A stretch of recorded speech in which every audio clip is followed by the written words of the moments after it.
नमस्कार दोस्तों, मैं हूं प्रेरित नागपुर से और आप देख रहे हैं मेरा YouTube चैनल, जहां हम हर दिन चर्चा करते हैं उन रहस्यों की जो दुनिया ने आपसे छुपाए। यहां आप जानेंगे धरती के छुपे राज, ऐतिहासिक साजिशें, विज्ञान के अनकहे रहस्य और वो सवाल जो आपको सोचने पर मजबूर कर देंगे। आज हम उठाएंगे पर्दा भारत के सबसे रहस्यमय सच पर।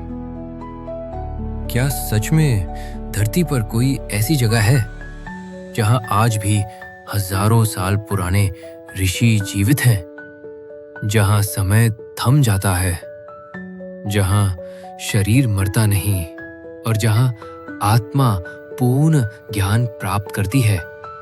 कई योगियों और साधकों ने इसका जिक्र किया है। इस गुप्त भूमि का नाम है ज्ञानगंज। आज के इस वीडियो में हम बात करेंगे उस रहस्यमयी दुनिया की जो हिमालय की गोद में छिपी है, पर जिसे आम इंसान कभी नहीं देख पाता। ज्ञानगंज, जिसे तिब्बती भाषा में शामभाला भी कहा जाता है, हिमालय की बर्फीली चोटियों में छिपा एक रहस्यमयी क्षेत्र है। इसका स्थान स्पष्ट नहीं है, लेकिन कई आध्यात्मिक ग्रंथों और साधुओं की बातों के अनुसार ये भारत, तिब्बत, नेपाल और भूटान के सीमावर्ती क्षेत्र में स्थित है। कुछ लोग इसे कैलाश पर्वत के पास बताते हैं, तो कुछ इसे तिब्बत की छुपी हुई गुफाओं में। ज्ञानगंज कोई जगह नहीं, ये एक दिव्य आयाम है जहां केवल वे ही प्रवेश कर सकते हैं जो आध्यात्मिक रूप से तैयार हों। कल्पसूत्र, योग वशिष्ठ, शिव पुराण और तिब्बती ग्रंथ कालचक्र तंत्र में शामभाला का ज्ञानगंज का उल्लेख है। ये एक ऐसी भूमि है जहां समय का प्रभाव नहीं होता, मृत्यु का डर नहीं होता, आत्मा और शरीर दोनों अमर हो सकते हैं। केवल पूर्ण योगी या सिद्ध पुरुष ही प्रवेश कर सकते हैं। ये कहा गया है कि जब धरती पर अंधकार और अधर्म बढ़ेगा, तब ज्ञानगंज से कोई महायोगी प्रकट होंगे जो संसार को फिर से संतुलन में लाएंगे। उन्होंने अपने ग्रंथों और इंटरव्यू में बताया कि वे ज्ञानगंज गए थे। वहां उन्होंने कई हजार वर्षों से जीवित महायोगियों से दीक्षा ली। लाहिरी महाशय गुरु योगानंद के परंपरा में योगानंद की किताब ऑटोबायोग्राफी ऑफ अ योगी में ज्ञानगंज का वर्णन है। उन्होंने कहा कि उनके गुरु महावतार बाबा जी वहीं रहते हैं और हजारों वर्षों से जीवित हैं। तिब्बती लामाओं के अनुसार शामभाला एक गुप्त ऊर्जा क्षेत्र है। वहां 96,000 ऋषि तप कर रहे हैं जो अदृश्य हैं और दुनिया की चेतना पर कार्य करते हैं। ऐसी मान्यता है कि ज्ञानगंज एक आध्यात्मिक विश्वविद्यालय है। यहाँ साधना की उच्चतम विधियां सिखाई जाती है, शरीर को अमर बनाने की कायाकल्प विद्या सिखाई जाती है, मन और ब्रह्मांड को नियंत्रित करने की क्षमता विकसित की जाती है। सिद्ध योगियों का शरीर ज्योतिर्मय होता है जो अदृश्य हो सकता है। यह भी कहा जाता है कि वहां का समय 1 साल इकलकू धरती पर 100 साल के बराबर होता है।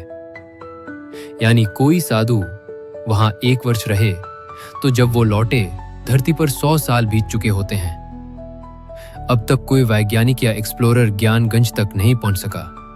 1990s में कुछ CIA रिपोर्ट्स और चीनी सैटेलाइट डेटा में हिमालय में अनआइडेंटिफाइड इलेक्ट्रोमैग्नेटिक जोन्स दर्ज हुए। कहा जाता है कि वहां पर डिजिटल उपकरण काम करना बंद कर देते हैं, GPS फेल हो जाता है। कुछ पहाड़ियों में ऐसी गुफाएं हैं जहां कोई रास्ता नहीं दिखता, लेकिन साधु रह रहे हैं। वे कहते हैं ये गुफा दिखती नहीं पर खुलती तब है जब मन शुद्ध हो। कुछ लोग इसे सिर्फ एक मिथक मानते हैं, परंतु जब इतने सारे योगियों, संतों और तिब्बती ग्रंथों में एक जैसी बात मिलती है तो ये सिर्फ संयोग नहीं हो सकता। ज्ञानगंज एक ऊर्जा क्षेत्र हो सकता है जहां सिर्फ विशिष्ट कंपन वाले व्यक्ति ही प्रवेश कर सकते हैं। यह भी संभव है कि यह किसी दूसरे आयाम से जुड़ा स्थान हो जिसे सामान्य आंखों से नहीं देखा जा सकता। ये भौतिक से ज्यादा सूक्ष्म जगत की यात्रा है। शास्त्र कहते हैं हाँ, पर तभी जब उसका मन पूरी तरह निर्मल हो, वो अहंकार से मुक्त हो, उसे संसार से कोई मोह ना हो, वो संकल्प में अडिग हो। यानी ये यात्रा ट्रेन या हेलीकॉप्टर से नहीं बल्कि आत्मिक शक्ति से होती है। ज्ञानगंज एक दरवाजा है, पर वो दरवाजा मन से खुलता है, पैरों से नहीं। जब इतने लोगों के अनुभव एक जैसे हों तो उसे पूरी तरह नकारना भी सही नहीं। ज्ञानगंज शायद एक छुपी हुई सच्चाई है जो हमारी भौतिक दुनिया से परे है, और शायद हम सभी में वह योग्यता है कि हम वहां जा सकें, अगर हम अहंकार और माया से मुक्त हो जाएं। तो दोस्तों, आपको क्या लगता है? अगर वीडियो पसंद आया हो तो लाइक कीजिए, चैनल को सब्सक्राइब कीजिए और इस ज्ञान को दूसरों तक पहुंचाइए। मिलते हैं अगली बार एक और रहस्य, एक और सच्चाई के साथ। तब तक जागते रहिए, सोचते रहिए और सच्चाई के पीछे चलते रहिए।